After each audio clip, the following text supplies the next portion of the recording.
کو یہ پیغام دیا ہے، ارے وہ سنی ہے جس نے نبی کا دامن تھام لیا ہے، ہم سے جو ٹکرائے گا وہ ہوگا پارا پارا۔ ہم سب کی پہچان یہی ہے، یہی ہمارا نعرہ کیا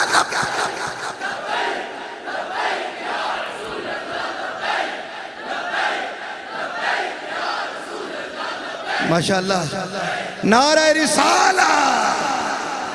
مجھے انتظامیہ نے حکم دیا تھا کہ میں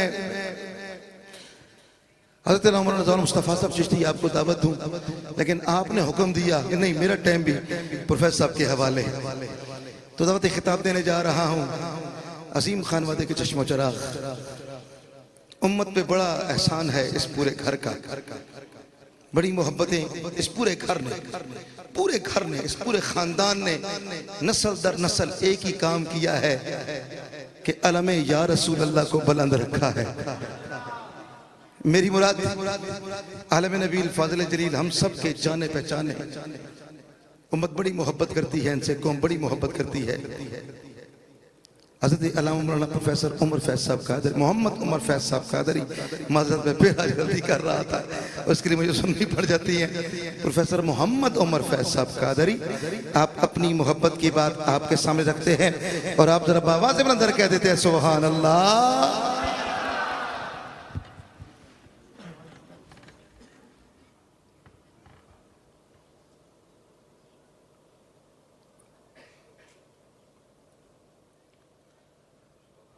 الحمدللہ الحمدللہ الذی زین النبیین بحبیبہ المصطفیٰ ومن علی المؤمنین بنبیہ المجتبیٰ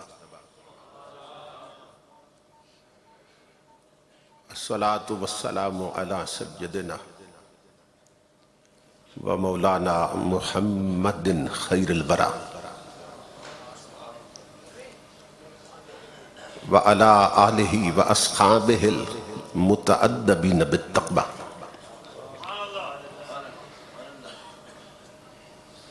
اما بعد فاعوذ باللہ السمیع العلیم من الشیطان اللعین الرجیم۔ بسم اللہ الرحمن الرحیم۔ لقد من اللہ علی المؤمنین اذ بعث فیہم رسولا۔ صدق اللہ مولانا العظیم۔ ان اللہ وملائکتہ یصلون علی النبی یا ایہا الذین آمنوا صلو علیہ وسلموا تسلیما۔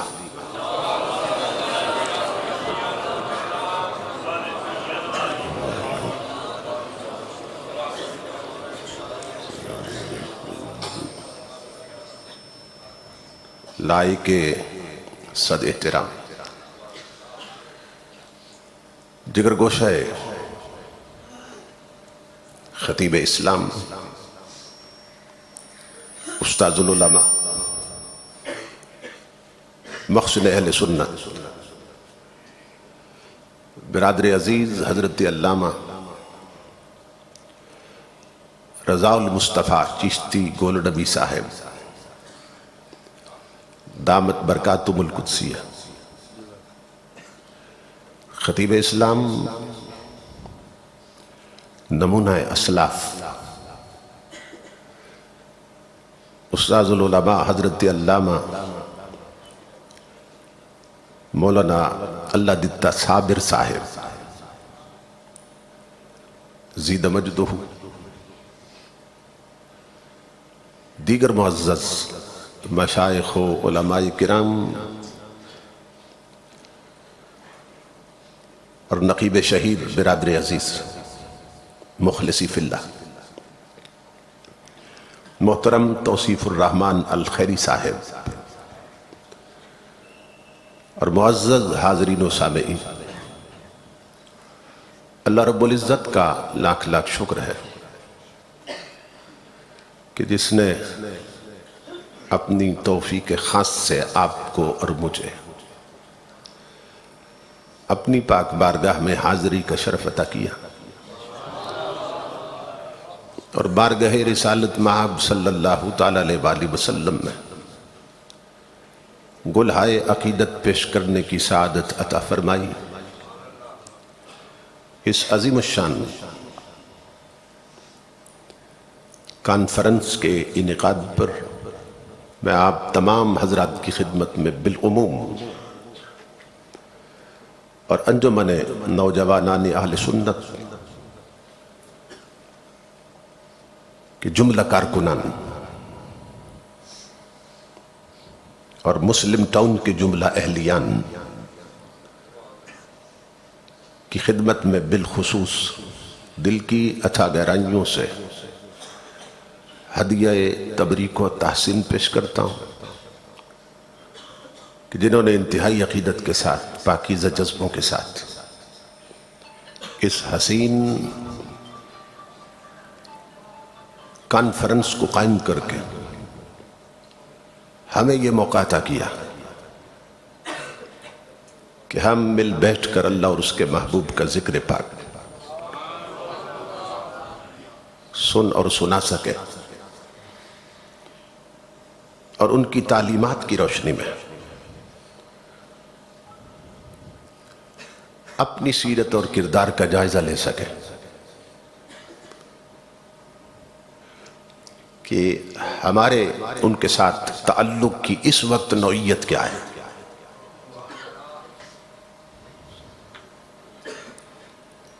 شریعت ایک تکڑی ہے،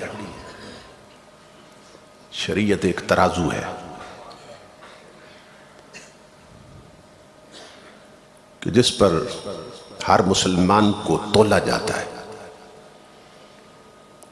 ایک پیمانہ ہے حضور کی شریعت کے جس پر ہر مسلمان کو پرکھا جاتا ہے۔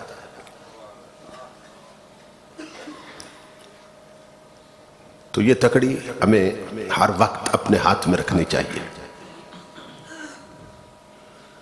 اور خود اپنی سیرت، صورت اور کردار کا جائزہ لیتے رہنا چاہیے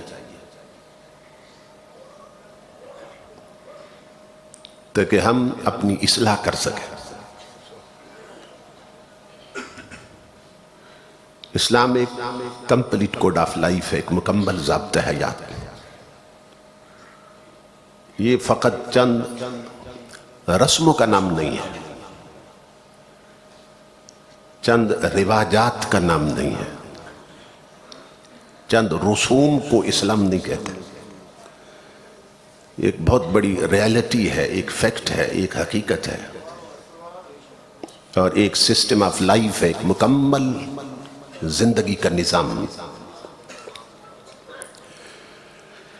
میں اپنے برادر عزیز محترم ریاض حسین صاحب کا شکر گزار ہوں کہ جن کی محبت بری دعوت پر تاریخ کا تعین ہوا اور میں اس پاکیزہ مجلس تک پہنچا ہوں۔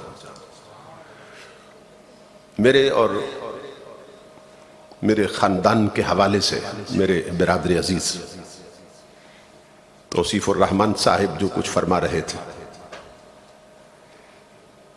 کہ ہمارا احسان ہے مسلک پر، تو حقیقت یہ ہے کہ یہ ہماری سعادت ہے، احسان نہیں ہے کہ ہمیں نسل در نسل حضور نے اپنی نوکری کے لیے قبول کیا ہے۔ دیدار کے قابل تو کہاں میری نظر ہے، یہ تیری عنایت ہے کہ رخ تیرا ادھر ہے۔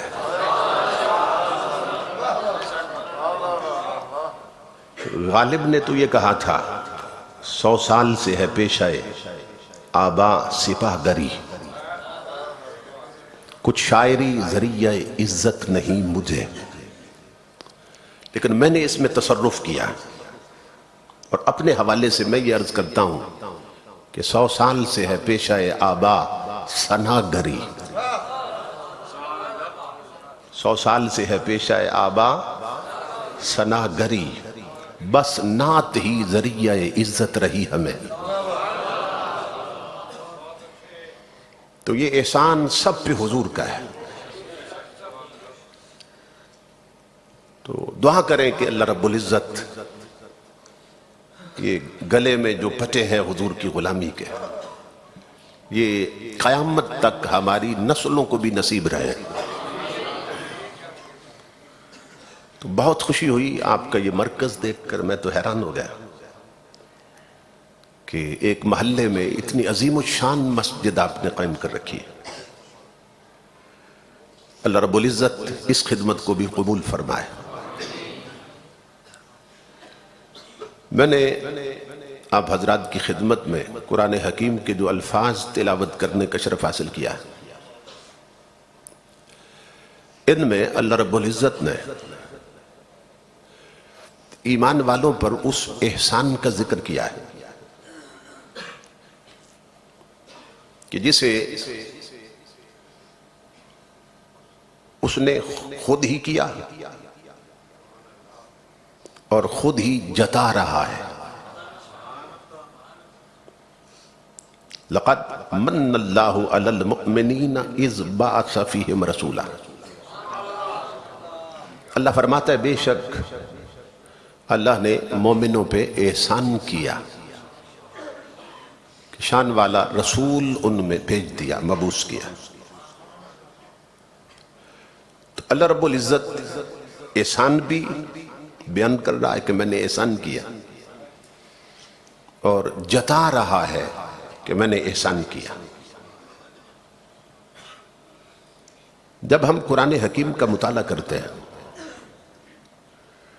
تو جو ضابطہ اخلاق ہمیں قرآن عطا کرتا ہے وہ یہ ہے کہ احسان کر کے جتایا نہ کرو. قرآن حکیم میں خود اللہ رب العزت نے فرمایا لا تبطلوا صدقاتکم بالمن والاذی. یہاں جو آیت میں نے تلاوت کی ہے اس میں بھی مننا کا لفظ آیا ہے، مننا. اور اس آیت میں بھی اللہ نے یہی لفظ استعمال کیا. وہاں وہی لفظ استعمال کر کے احسان جتا رہا ہے، اور یہاں فرما رہا ہے اپنی خیرات کو، اپنی عطاؤں کو احسان جتا کے ضائع نہ کیا کرو. اپنی خیرات و صدقات کو احسان جتا کے اور اذیت دے کے، یعنی عزت نفس کسی کی مجروح کر کے جتایا نہ کرو. اور اگر تم نے کسی کو خیرات دی یا کسی پہ احسان کیا اور پھر جتا دیا تو اللہ فرماتا ہے تم نے اپنی خیرات باطل کر دی، برباد کر دی، خراب کر دی. اسی سے یہ کنسپٹ بنا ہے کہ نیکی کر اور دریا میں ڈال، یعنی نیکی کرو اور بھول جاؤ. داتا صاحب حضرت علی حجویری آپ فرماتے ہیں کہ میں جب بھی کسی سے کوئی نیکی کرتا ہوں، کوئی بھلائی کرتا ہوں، تو اللہ کی عزت کی قسم میں یہ سمجھ کر اور اس یقین سے کرتا ہوں کہ اس بندے سے یہ میں پہلی نیکی کر رہا ہوں. یعنی پچھلیاں میں بھول جاتا ہوں، اس پر 1000 بار بھی کی ہو نا، تو جب بھی کرتا ہوں میں سمجھتا ہوں میں اس پر پہلی نیکی کر رہا ہوں، اس سے پہلی بھلائی کر رہا ہوں. تو قرآن میں اللہ رب العزت فرماتا ہے کہ احسان کر کے جتایا نہ کرو ورنہ تمہاری خیرات ضائع ہو جائے گی.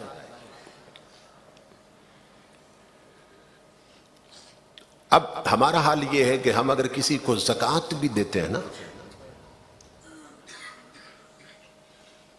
اور جس کو دی اگر کسی مجلس میں ہم پہنچے اور وہ بھی بیٹھا ہے اور کوئی سیٹ نہیں ہے اور وہ اٹھ کے سیٹ پیش نہ کرے، کرسی پیش نہ کرے، تو ہمارے دل میں یہ بات آتی ہے کہ کل ہی تو ہم نے اس پہ احسان کیا تھا، اور اس نے قدر ہی نہیں کی. یعنی دی زکوٰۃ اور ذہن میں یہ رکھا کہ ہم نے اس پہ احسان کیا تھا، اسے زکوٰۃ دی، اور اس نے اٹھ کے استقبال نہیں کیا، اس نے ہمیں کرسی پیش نہیں کی. یا اس کی طرف سے اگر کوئی اچھا بیہیویئر نہ ملے تو فوراً وہ اپنی زکوٰۃ دی ہوئی یاد آ جاتی کہ میں نے اس پہ احسان کیا، اس نے قدر نہیں کی میرے احسان کی. یہ بات ذہن میں آتی ہے کہ نہیں آتی؟ حضرت سفیان ثوری فرماتے ہیں کہ ایک ہے زکوٰۃ دینے والا، ایک ہے لینے والا.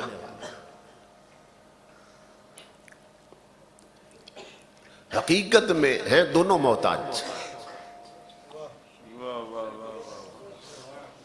دونوں محتاج. جس کو دے رہا ہے وہ دولت کا محتاج، پیسے کا محتاج، اور جو دے رہا ہے وہ ثواب کا محتاج.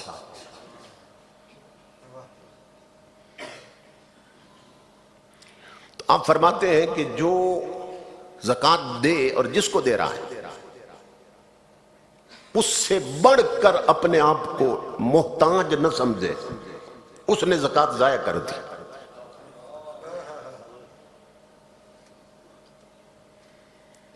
کیونکہ ہیں دونوں محتاج، فرق صرف اتنا ہے، وہ پیسے کا ہے، یہ نیکیوں کا محتاج، یہ ثواب کا محتاج. اور پھر یہ دینے والا سمجھ رہا ہے کہ اس نے احسان کیا. احسان اس نے نہیں کیا. کیوں؟ زکوٰۃ ہے مال کی میل. احسان اس کا ہے دینے والے پر جس نے تیری میل قبول کر لی.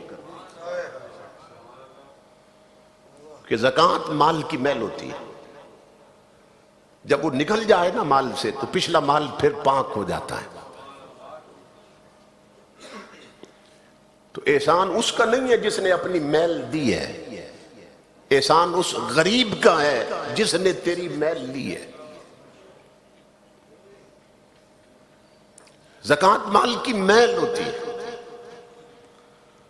یہی سبب ہے کہ عقائد کی کتابوں میں یہ مسئلہ لکھا ہے کہ امام الانبیاء یا انبیاء اگر صاحب نصاب بھی ہوں تو ان پہ زکوٰۃ فرض نہیں ہوتی. یعنی امام الانبیاء اگر صاحب نصاب بھی ہوں، ایک ظاہراً بات ہو رہی، ورنہ جو پوری کائنات کا مالک ہے اس سے بڑھ کر صاحب نصاب کون؟ سمجھ رہے؟ تو حضور اگر صاحب نصاب بھی ہوں تو زکوٰۃ فرض نہیں ہے حضور پہ. کیوں؟ مولا اپنے حبیب پہ زکوٰۃ کیوں نہیں فرض کر رہا؟ فرمایا اس لیے نہیں کر رہا کہ زکوٰۃ ہے مال کی میل، اور میرے مصطفیٰ تیرا ہی تو وہ مال ہے جس میں میل نہیں ہے.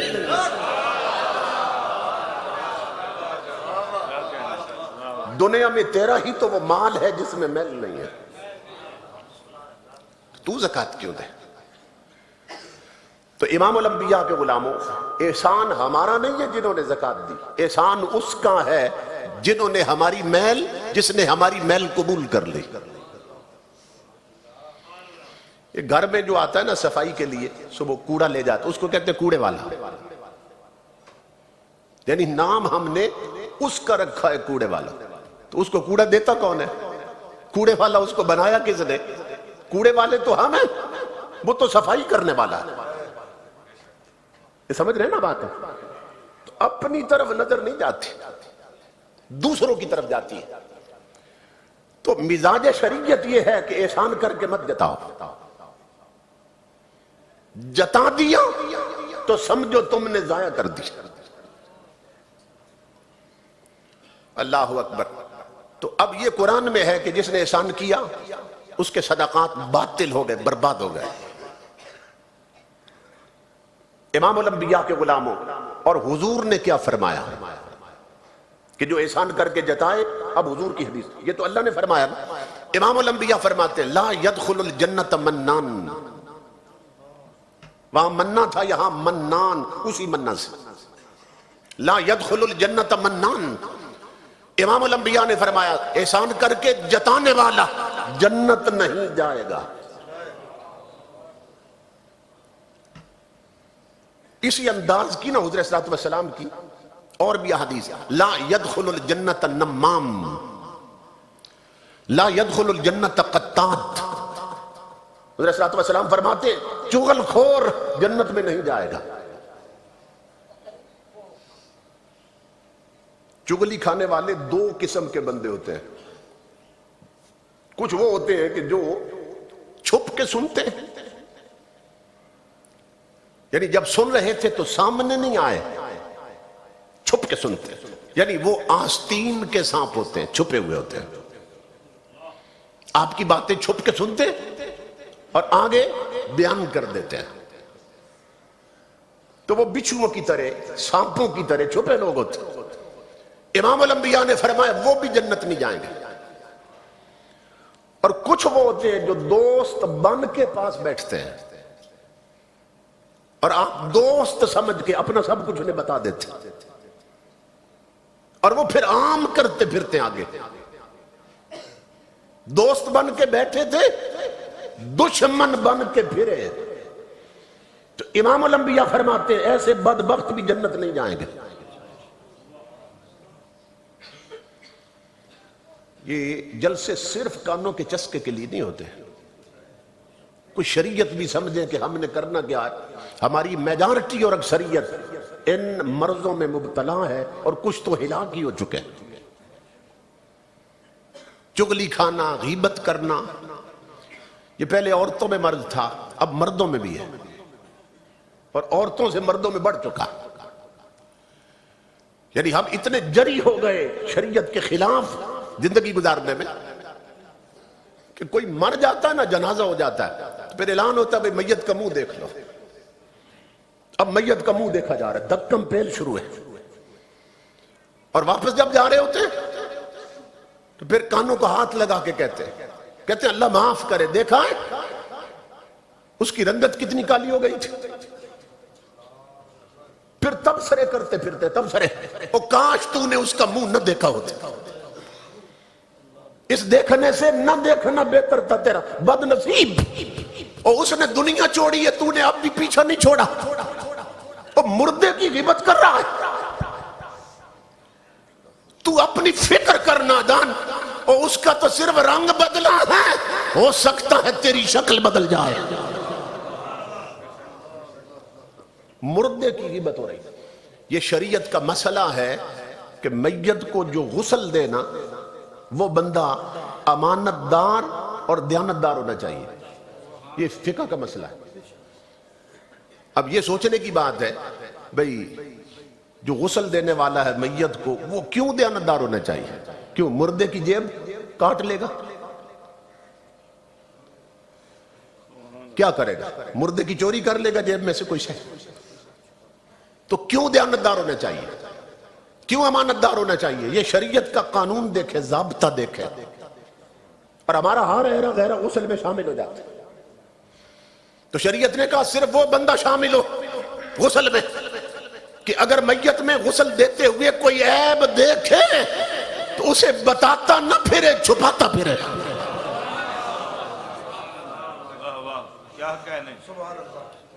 سمجھ رہے؟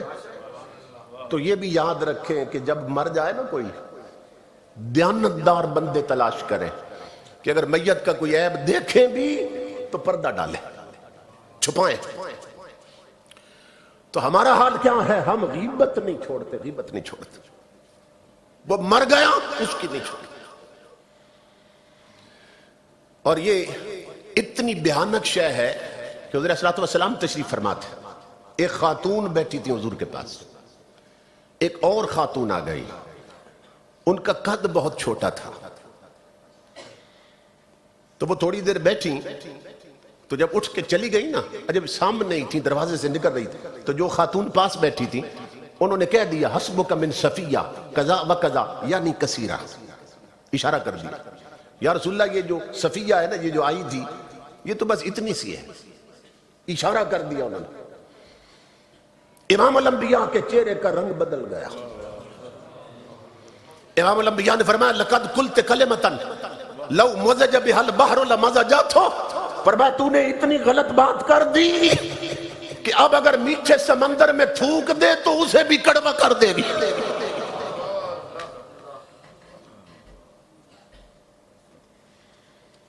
صرف اتنی بات کہ اس کا تو قد اتنا سا ہے.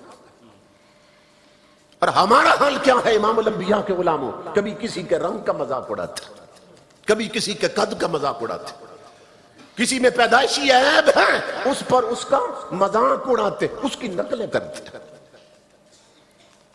دروس وقت سے امام الانبیاء کے غلاموں کبھی کسی کی چپٹی ناک پر انگلی اٹھائی جا رہی ہے، اس کی شکل دیکھو کہتے اس نے خود بنائی ہے. یہ تو سوچ تو خود بنائے، اور جب بنانے والا اور ہے نادان تو پھر مذاق کس کا اڑا رہا ہے؟ غور سے سننا.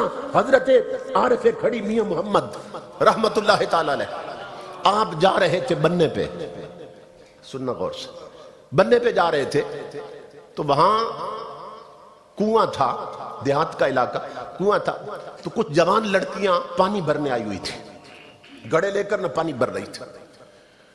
تو میاں صاحب اس وقت بیمار تھے اور گردن میں کوئی ایسی تکلیف ہو چکی تھی آپ کو کہ آپ کی نہ گردن ٹیڑھی رہتی تھی.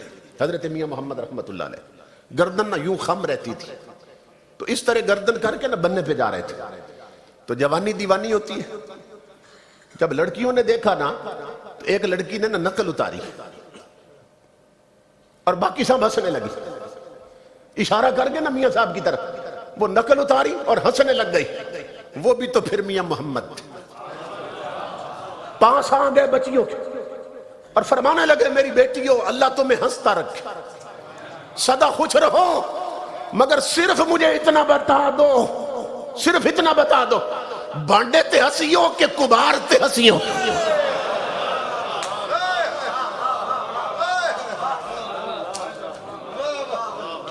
صرف اس ہنسی کا سبب بتا دو کون ہے، بانڈے تے ہنسیوں کہ کبار تے ہنسیوں؟ مجھ پہ ہنسی ہو یا میرے بنانے والے پہ ہنسی ہو؟ کس کا مذاق اڑا رہی ہے؟ اس لیے امام الانبیاء کے غلاموں ہمارا حال ابتر ہو چکا ہے. تو امام الانبیاء نے فرمایا لا يدخل الجنت نمام، لا يدخل الجنت قطات. اور اسی طرح امام الانبیاء نے فرمایا لا يدخل الجنت منان. حضرت صلی اللہ علیہ وسلم نے فرمایا احسان کر کے جتانے والا جنت نہیں جائے گا. لوگ کتنا حیا کرتے ہیں. حضرت امام اعظم رضی اللہ تعالی جن کے ہم مقلد ہیں، ایک شخص نے آپ کا قرض دینا تھا، جو تاریخ اس نے کہی تھی نا کہ اس تاریخ پہ لوٹا دوں گا، اس پہ وہ واپس نہ کر سکا. وقت گزر گیا، وہ تاریخ گزر گئی. اب امام صاحب گلی میں جا رہے تھے، وہ سامنے سے آ رہا تھا. اس نے دیکھ کر کہ میں ان کا قرض مقرر تاریخ پہ واپس نہیں کر سکا، اس نے نا شرمندگی سے راستہ بدلا، دوسری گلی میں گھس گئے. امام اعظم روتے ہوئے اس کے پیچھے دوڑے، اسے جا کے پیچھے سے بازو میں لیا، فرمایا میرے دوست کیا میں اتنا برا ہو گیا کہ مجھے دیکھ کر تو نے راستہ بدلا؟ کیا غلطی ہو گئی مجھ سے؟ امام اعظم پوچھنے لگے.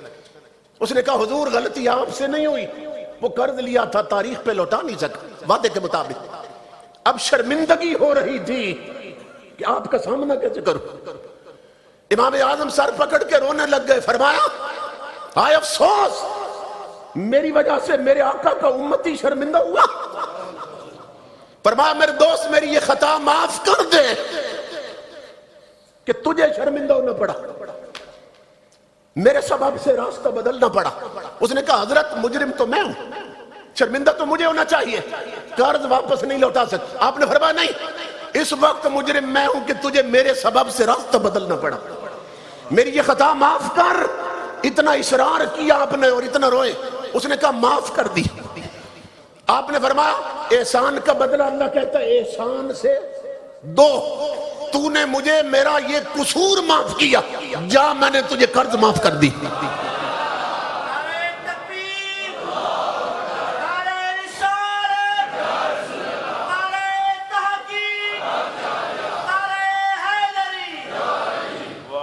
کیا کہنے، واہ واہ۔ تو امام الانبیاء کے غلاموں، یہ ہے اسلام کا حسن، یہ حضرت صلی اللہ علیہ وسلم کی تعلیمات۔ تو میرے آقا نے فرمایا احسان کر کے جتانے والا جنت نہیں جائے گا۔ اللہ فرماتا ہے احسان کر کے مت جتاؤ ورنہ دیا ضائع ہو جائے گا۔ جو نقطہ میں عرض کرنا چاہتا ہوں امام الانبیاء کے غلاموں، وہ یہ ہے کہ جو رب ہمیں یہ ضابطہ اخلاق سکھا رہا اور قانون دے رہا، احسان کر کے نہ جتاؤ، وہ خود اپنے حبیب کا احسان کر کے سارے ایمان والوں کو جتا رہا ہے۔ کیوں جتا رہا ہے؟ خود منع کر رہا ہے احسان کر کے نہ جتاؤ، اور خود کر کے جتا رہا۔ وہ کہتے ہیں مومنوں میں نے احسان کیا تم پر کہ میں نے تمہیں اپنا حبیب عطا کر دیا۔ تو پھر کیوں جتا رہا ہے جب خود منع کر رہا ہے احسان کر کے نہ جتاؤ؟ اب سبب سنیں، اس کا سبب کیا ہے؟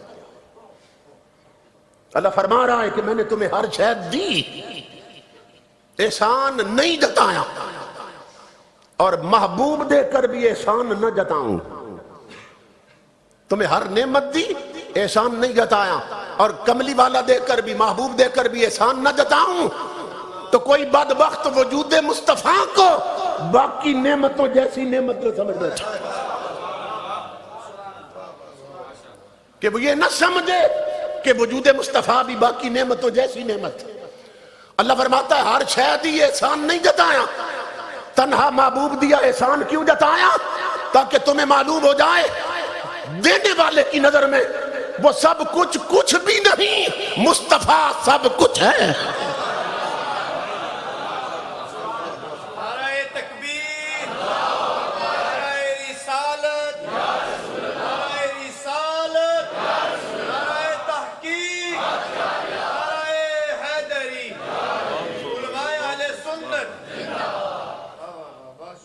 فرمایا اگر ہر نعمت دے کر احسان نہ جتاؤں اور محبوب دے کر بھی نہ جتاؤں، تو کوئی بدبخت محبوب کو بھی دوسری نعمتوں جیسا نہ سمجھ لے۔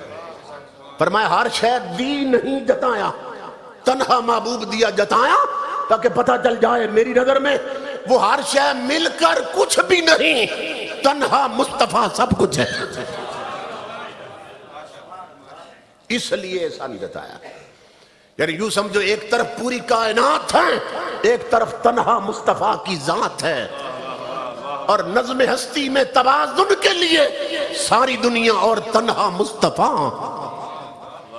ایک طرف پوری کائنات ہے، احسان نہیں جتایا دے کر پوری کائنات، تنہا محبوب دیا تو جتا دیا، کیوں؟ تاکہ تمہیں پتہ چل جائے میری نظر میں بھی کائنات ساری مل کر کچھ بھی نہیں، تنہا حبیب سب کچھ۔ اللہ اکبر۔ تو امام الانبیاء کے غلاموں، اللہ رب العزت نے ہمیں ماں باپ دیے، ماں باپ دیے، کتنی بڑی نعمت تھی۔ بہنیں دیے، بھائی دیے، چچا دیے، ماموں دیے، یہ سب رشتے اللہ کی نعمت، مگر اس نے بطور خاص کہیں بھی احسان نہیں جتایا کہ میں نے تمہیں ماں باپ دے کے احسان کیا، میں نے تمہیں بہنیں اور بھائی دے کے اور دوست دے کے احسان کیا تم پر، نہیں جتایا، لیکن محبوب دیا تو جتایا۔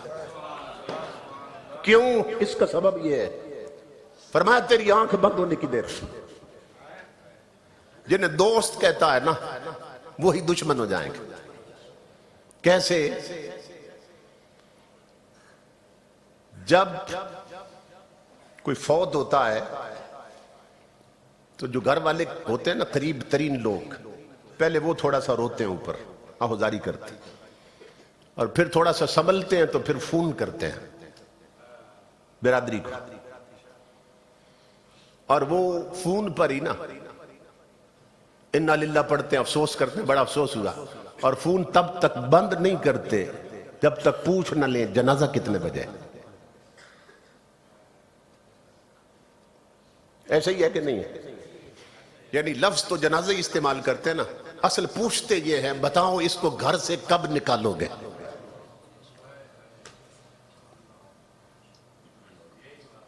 سب سے بڑی اب فکر یہ ہے کس وقت جنازے کا اعلان کریں، اور آنے والوں کو جو تعلق والے تھے، برادری والے تھے، دوست یار بیلی تھے، سب اس ٹینشن میں ہیں کہ جنازہ کس وقت ہوگا، یعنی اسے گھر سے نکالا کب جائے گا۔ جس کوٹھی کے لیے معلوم نہیں اس نے کتنے پاپ کمائے تھے، جن بچوں کے لیے اس نے قبر اور قیامت خراب کی تھی، اب وہی اولاد سوچ رہی ہے اس کو گھر سے نکالے کب۔ اور پھر امام الانبیاء کے غلاموں، ہر بیٹا اس کی نظر لگی ہے ہاتھ کی انگوٹھیوں پہ، ابا تو اب جا رہا ہے، ایک سوچتا ہے میں اتار لوں، دوسرا سوچتا ہے میں اتار لوں۔ اگر قیمتی گھڑی ہے باپ کے بازو میں تو بچے سوچ رہے ہیں سب سے پہلے میں اتار لوں۔ جیب میں پرس پہ بٹوے پہ نظر ہے کہ سب سے پہلے میں نکال لوں، کیونکہ یہ تو اب گیا۔ امام الانبیاء کے غلاموں، صورتحال اب یہ بن چکی جن کے لیے اس نے حلال اور حرام کی تمیز ختم کی تھی، جن کے لیے اس نے قبر قیامت گندی کی تھی، جن کے لیے اس نے، جن کے برائٹ فیوچر کے لیے، روشن مستقبل کے لیے یہ زندگی بھر دفتر میں حرام خوری کرتا رہا، رشوت لیتا رہا، اللہ رسول کو ناراض کرتا رہا۔ امام الانبیاء کے غلاموں، انہوں نے پسند کی گھڑیاں بھی اتار لی، انگوٹھیاں بھی اتار لی، پرس بھی نکال لیے، اور آگے بڑھو امام الانبیاء کے غلاموں۔ اب میت چیخ رہی ہے، اور وہ کیا کہہ رہا ہے؟ وہ کہتا ہے جن پر لٹا چکا تھا میں دنیا کی نعمتیں، ان وارثوں نے مجھ کو کفن ناپ کر دیا کہ کفن کپڑا ناپا جا رہا ہے، زیادہ نہ چلا جائے۔ جن پر لٹا چکا میں دنیا کی نعمتیں، ان وارثوں نے مجھ کو کفن ناپ کر دیا۔ اب گھر سے نکالا جا رہا ہے، امام الانبیاء کے غلاموں سب آ گئے، چارپائی پہ رکھا، جنازہ پڑھایا، قبر میں جا کے دفن کر دیا، اپنے ہاتھوں سے مٹی ڈال رہے۔ حفیظ جلندری کہتا ہے جہاں قطرے کو ترسایا گیا ہوں وہیں ڈوبا ہوا پایا گیا ہوں، سپرد خاک ہی کرنا تھا مجھ کو تو پھر کاہے کو نہلایا گیا ہوں۔ اور میرے دوستوں، اگر مٹی ہی ڈالنی تھی پھر غسل کیوں دیے تھے، پھر نیا سفید لباس کیوں پہنایا تھا مجھے؟ مگر سب مٹی ڈال رہے ہیں، سب دفن کر کے پلٹ آئے۔ ماں بڑی محبت کے دعوے کرتی تھی مگر وہاں نہیں رکی، باپ نہیں لیتا ساتھ، ایک رات بھی نہیں لیتے۔ اللہ فرماتا ہے ان کا احسان کیسے جتاؤں؟ جو حویلی کوٹی بنگلے سے اٹھا کر تجھے جنگل کے گڑھے میں پھینک آئے ہیں، اور نادان میں احسان اس مصطفیٰ کا جتا رہا ہوں، جہاں ماں پلٹ آئی ہے وہاں مصطفیٰ پہنچا ہے۔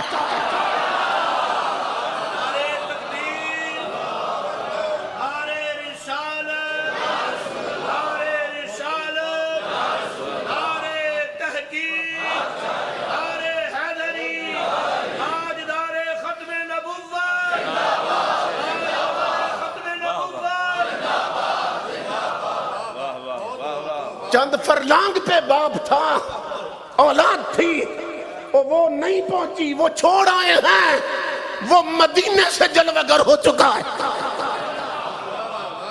اس لیے کہہ رہا ہوں میں نے تمہیں محبوب دے کر احسان کر دیا۔ امام شامی لکھتے ہیں 70,000 نبیوں نے ہجرت کی تھی،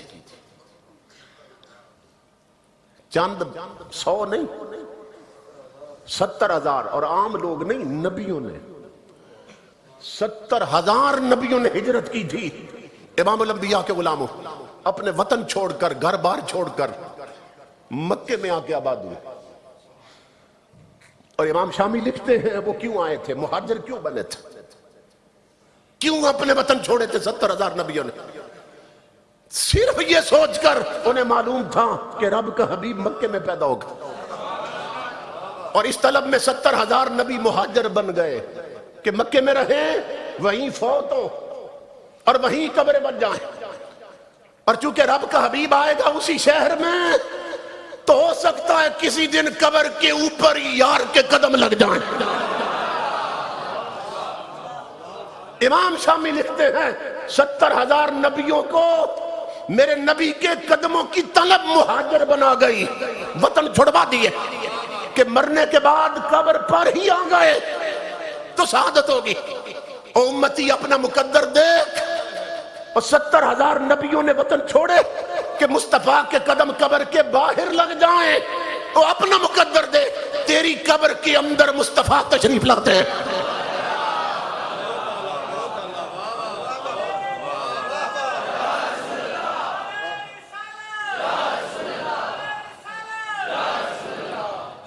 اس لیے اللہ فرما رہا ہے مومنوں میں نے احسان کیا، میں نے احسان کیا، کل جہان دیا، احسان نہیں جتایا، محبوب دے کر جتا رہا ہوں، کیونکہ جہاں یہ پہنچے گا وہاں کوئی نہیں پہنچے گا. اللہ اکبر. دوسرا امام الانبیاء کے غلاموں، اللہ نے ہمیں کتنی بڑی نعمتیں دی، ہاتھ پیر جسم میں کتنی بڑی نعمت ہے. میں دانتوں کے ڈاکٹر کے پاس گیا نا، تو وہ ڈاکٹر کہنے لگا کہ یہ لوگوں کو معلوم نہیں ہے، اگر کسی کو ₹1,00,000 کا ہیرا مل جائے نا، موتی مل جائے، تو پھولا نہیں سماتا کہ مجھے ₹1,00,000 کا موتی مل گیا، اور دنیا کو بتاتا پھرتا ہے. وہ کہتا ہے کہ اللہ رب العزت نے کئی لاکھ کے 32 موتی اس کے منہ میں لگائے. یہ دانت، اور نیا دانت اگر لگوانا چاہیں نا آپ، نیا جو اوریجنل اور معیاری سٹینڈرڈ والا دانت ہے، ₹1,00,000 سے کم پہ نہیں لگاتے ڈاکٹر، ₹1,00,000 لیتے. تو 32 لاکھ تو اس نے تیرے منہ پہ لگا دی. اب بھی کہتا دیا کچھ نہیں. غریب ہے یا امیر، اس کے منہ میں اس نے 32 لاکھ کے موتی لگا دیے. اب یہ تو ہماری نالائکی ہے نا، کبھی صاف ہی نہیں کیے، اس نے تو لگا دیے. اور پھر اس کا کرم دیکھیے کہ دانتوں کی شکل ایک جیسی نہیں رکھی، جو سامنے کے ہیں یہ اور ہے، جو پیچھے ہیں یہ اور ہے، ان کی شکل اور، داڑھوں کی شکل اور ہے، اور سامنے والے ان کی شکل اور ہے. ایمان سے بتائیں کہ اگر داڑھیں ہی آگے لگا دی جاتی تو کسی کا دل کرتا ہنسنے کو، اور ہنستا تو بلا نظر آتا، ہوا نظر آتا. مگر اس نے داڑھیں پیچھے چھپا دیے اور سامنے موتی لگا دیے، موتی لگا دیے، اور اتنے پیارے دانت لگا دیے. فرمایا تو ہنسے تو تیرا حسن اور بڑھ جائے. اور یہ عربی زبان کی فصاحت و بلاغت دیکھیے کہ عربی زبان میں نا ہر لفظ ایک خاص سینس میں استعمال ہوتا ہے. یہ اس کی فصاحت و بلاغت. یہ جو انگلش ہے یہ تو پور لینگویج. اب ان کے ہاں بھنڈی کے لیے کوئی لفظ نہیں تھا، انگریزوں کے ہاں بھنڈی کو انگلش میں کیا کہتے ہیں؟ Ladies finger. دو چیزیں اکٹھی کر کے اپنا معنی بنا لیا. ایک کیا؟ عورتوں کی انگلی. بھنڈی کو کہتے ہیں لیڈیز فنگر. لیڈیز عورتیں، فنگر انگلی، کیونکہ عورت کی انگلی بھی پیچھے سے موٹی اور آگے سے پتلی ہوتی ہے. اور لفظ نہیں تھا انگلش میں بھنڈی کے لیے، تو کہنے لگے کہ یہ لیڈیز فنگر ہے. یہ زبان ہے انگریزوں کی. قربان جائیں مدینے والے تیری زبان پر. ہر لفظ خاص معنی میں جو وہ کردار ادا کرتی ہے نا شے، وہی اس کا نام رکھا ہے. امام الانبیاء کے غلاموں، یہ جو پیچھے داڑھے ہیں ان کا کام کیا ہے؟ یہ چکیاں ہیں، چکیاں پیستی ہیں کھانے کو. جو لقمہ منہ میں ڈالتے ہیں وہ سامنے کے دانتوں سے چباتے ہیں یا پچھلے دانتوں سے؟ پچھلے دانتوں سے. یہ چکیاں ہیں، انہیں تواہن کہتے ہیں عربی زبان میں. تواہن کیا؟ پیسنے والے. اور ان کے سامنے والوں اور داڑھوں کے درمیان یہ جو دانت ہے انہیں نواجز کہتے ہیں. کچلیاں یا کیچلیاں بھی کہتے ہیں. پکڑنے والے نوکیلے دانت. کہ آپ نے پین کا ڈھکن کھولنا ہو تو یہاں سے کھولتے ہیں، یا کوئی ایسا ڈھکن کھولنا یہاں سے. یہ نواجز ہیں، ان کا نام ہی رکھا پکڑنے والے. پچھلوں کا نام رکھا پیسنے والے، چکیاں، اور یہ جو سامنے ہیں انہیں کہتے ہیں زواہق، دواہق، کیا مطلب؟ ہنسنے والے، یہ ہنسنے والے، اوپر والوں کا علیحدہ، نیچے وہ الگ ہیں۔ تو یہ عربی زبان کی فصاحت و بلاغت۔ اللہ اکبر۔ امام الانبیاء کے غلام، اللہ نے کتنے احسان کیے، ہاتھ دیے، پیر دیے، آنکھیں تانکھیں، اتنی بڑی نعمتیں دے کر بھی میرے رب نے احسان نہیں جتایا۔ کون سا؟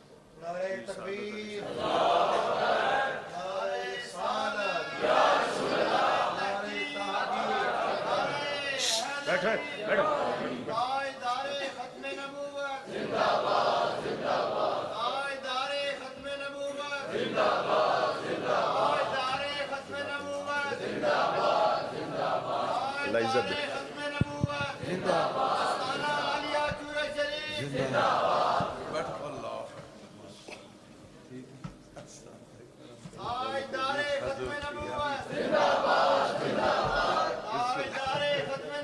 زندہ باد، زندہ باد، ماشاءاللہ جی۔ اب آپ تھا جن کے اندر تشریف لا چکے، پیر طریقت رہبر شریعت منبع رشد و ہدایت، پیکر اخلاص و محبت، قبلہ پیر سید سعادت علی شاہ صاحب آستانہ ایریا چورا شریف، آپ تشریف لا چکے، دل کیا تھا گرائیوں سے خوش آمدید کریں۔ ہماری سعادت ہے کہ گل گلشن چورا شریف سٹیج پہ جلوگر ہوئے اور مجلس کی روشنی کو بڑھا دیا۔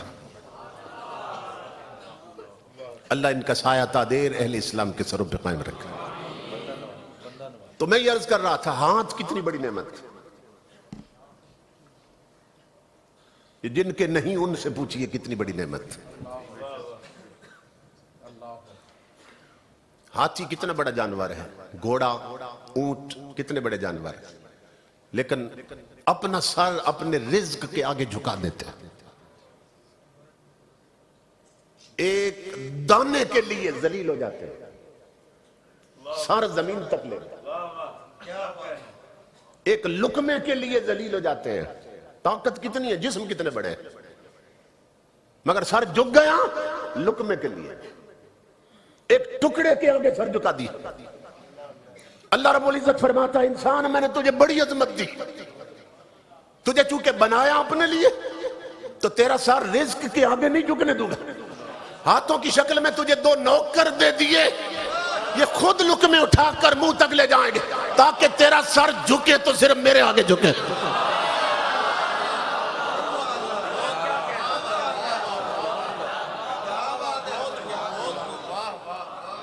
یہ نوکر ہیں ہاتھوں کی شکل میں تاکہ تیری عزت نفس مجروح نہ ہونے پائے۔ تجھے بنایا اپنے لیے تو بچاؤں گا بھی صرف اپنے لیے۔ تیرا سر جھکے تو صرف میرے سامنے جھکے۔ تو ہاتھ کتنی بڑی نعمت۔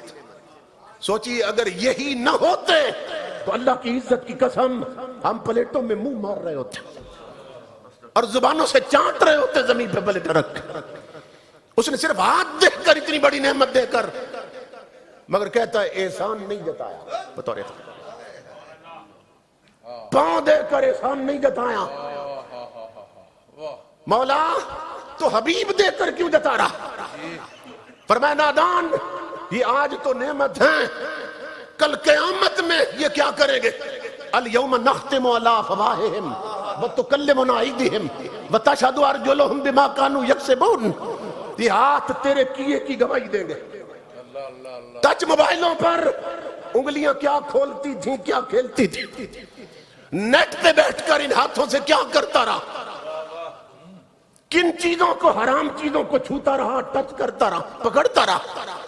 آج نعمت ہے، کل یہ تیرے خلاف بولیں گے، تیرے ایک ایک عیب کا پردہ فاش کر دیں گے، تیرے پاؤں بتائیں گے، منہ بند کر دیں گے، لگام چڑی ہوگی، بولتی بند ہوگی، تیرے پاؤں بتائیں گے کن بے غیرتی کی اڈوں پہ جل کے جاتے رہے۔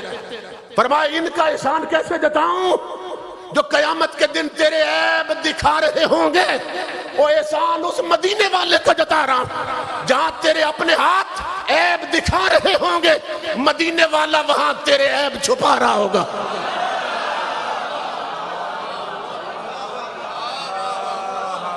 فرمایا اس لیے کہتا ہوں محبوب دیا تو احسان کر دیا۔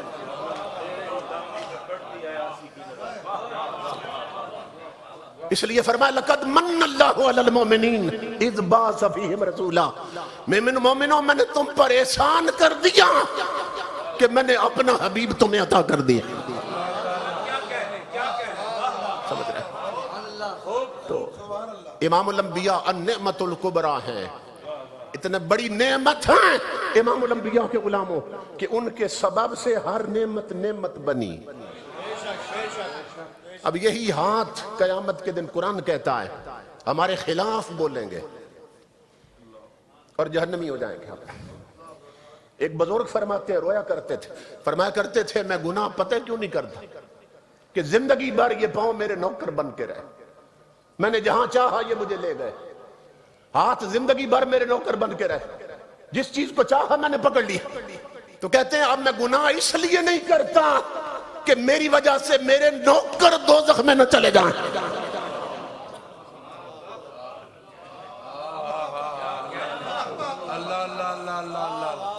کہ میں کیسا مالک ہوا کہ میرے سبب سے میرے نوکر بھی جلے،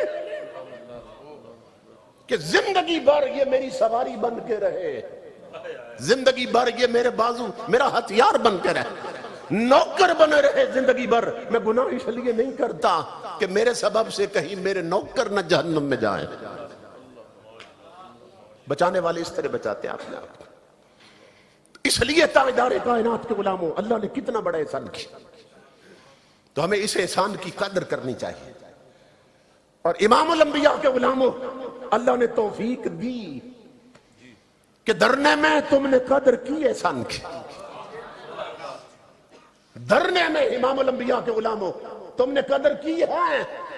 اللہ کی عزت کی قسم مدینے والے خوش ہیں کہ پاکستانیوں ملک بنا تو میرے نام پر، تم نے میرے نام پر نکل کر غلامی کا حق ادا کر دیا۔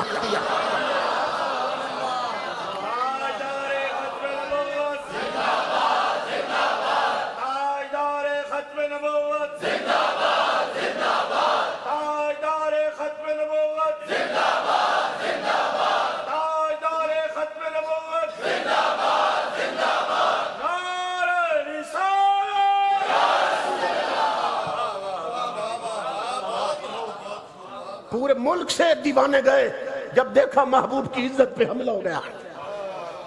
انہوں نے ٹھنڈک نہیں دیکھی، ٹھنڈی زمینیں نہیں دیکھی، انہوں نے اسلام آباد کی ٹھنڈی ہوائیں نہیں دیکھی، بارش برسی وہ نہیں ہلے، زمین ٹھنڈی ہوتی رہی نہیں ہلے، ٹھنڈی ہوائیں چلتی رہی وہ نہیں ہلے اپنے مرکز۔ امام الانبیاء کے غلاموں یہ وقت بیتتا رہا، مدینے والے کی نگاہیں لگتی رہی۔ ایک دن کرم جوش میں آ گیا، نیچے ذکر مصطفیٰ ہو رہا تھا، اسی زاویہ اور اینگل پر ایک بادل کا ٹکڑا اٹھا ہے۔ اس نے کہا میں بھی تو اسی کا غلام ہوں جس کی انگلیوں پہ کبھی میں وجد میں آیا تھا۔ کہا تم ذکر نبی کر رہے ہو تو میں اس میں محمد میں بدل جاتا ہوں۔ اسی اینگل اور زاویے پر وہ پھر بادل نہیں رہا، اس میں محمد میں بدلا ہے۔ اس کی ریکارڈنگ دیکھ لیں، ریکارڈنگ دیکھ لیں۔ اللہ کی عزت کی قسم یہ علامت تھی لوگوں کہ اس کا رخ ہی تھا مجمع کی طرف کہ میرے لیے دھرنے میں بیٹھنے والوں اپنے آپ کو تنہا مت سمجھو کہ اس وقت صرف نام میں محمد کا رخ ادھر نہیں، خود محمد کا رخ بھی تمہاری طرف ہے صلی اللہ علیہ وسلم۔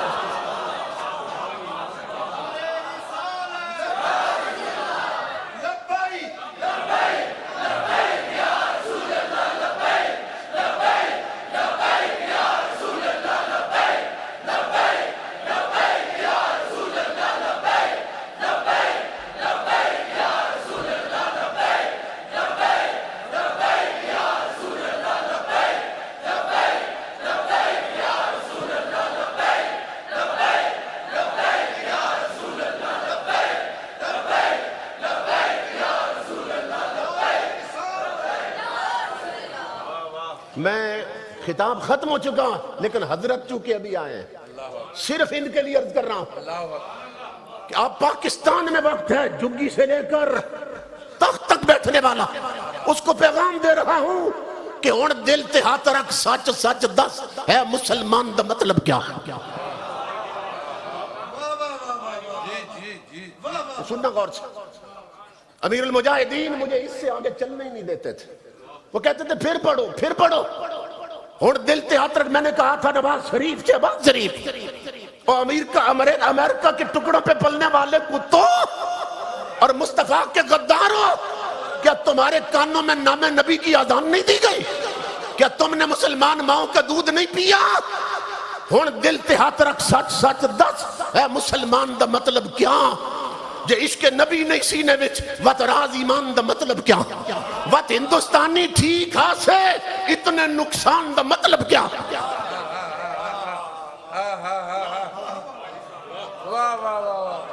50 لاکھ عورتوں کا سہاگ لٹا ہے تو یہ وطن بنا، اور دل تے ہاتھ رکھ، سچ سچ دس اے مسلمان دا مطلب کیا؟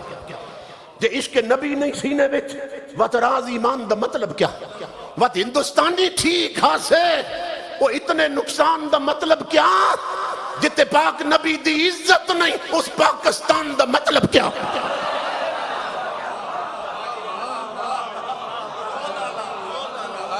سمجھ رہے؟ اور دل تے ہاتھ رکھ، سچ سچ دس اے مسلمان دا مطلب کیا؟ آگے تحریک لبیک الیکشن میں آ رہی ہے، امام الانبیاء کے غلاموں جب کمرے میں جاؤ نا ووٹ کاسٹ کرنے کے لیے اور مور لگانے کے لیے، تو پھر اس کو بھی اس وقت میرا یہ جملہ یاد رکھنا، ہن دل تے ہاتھ رکھ، سچ سچ دس ہے مسلمان دا مطلب کیا؟ اس وقت میرا یہ جملہ یاد رکھنا، ہن دل تے ہاتھ رکھ، سچ سچ دس ہے مسلمان دا مطلب کیا؟ جے عشق نبی نہیں سینے وچ وت راز ایمان دا مطلب کیا؟ وت ہندوستانی ٹھیک ہاسے وہ اتنے نقصان دا مطلب کیا؟ جتے پاک نبی دی عزت نہیں اس پاکستان دا مطلب کیا؟ ہم سنی اللہ کی عزت کی قسم اپنے جسم پر وہ سر بوجھ سمجھتے ہیں جو نام مصطفیٰ پہ کٹائے نہ جا سکے۔ ہماری ان زبانوں پہ فالج پڑ جائے جو ناموس نبی کے لیے بول نہ سکے۔ اس لیے میرے آقا کے غلاموں اپنے نبی سے وفا کرنا، اپنے حضور سے وفا کرنا، اور امام الانبیاء کی حدیث پہ بات ختم کر رہا ہوں، جھوم جاؤ گے اپنے آقا کے ارشاد سنو گے۔ امام الانبیاء نے فرمایا من شیعنا شیعنا بہی، من شیعنا شیعنا بہی، فرمایا میری امت سن لو امام الانبیاء کا ارشاد، آپ فرماتے ہیں جو ہم سے نبھائے گا ہم اس سے نبھائیں گے۔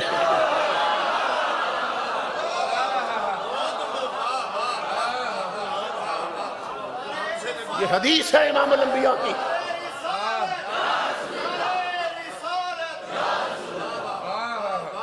من شیعنا شیعنا بہی، فرمایا سنو جو ہم سے نبھائے گا ہم اس سے نبھائیں گے۔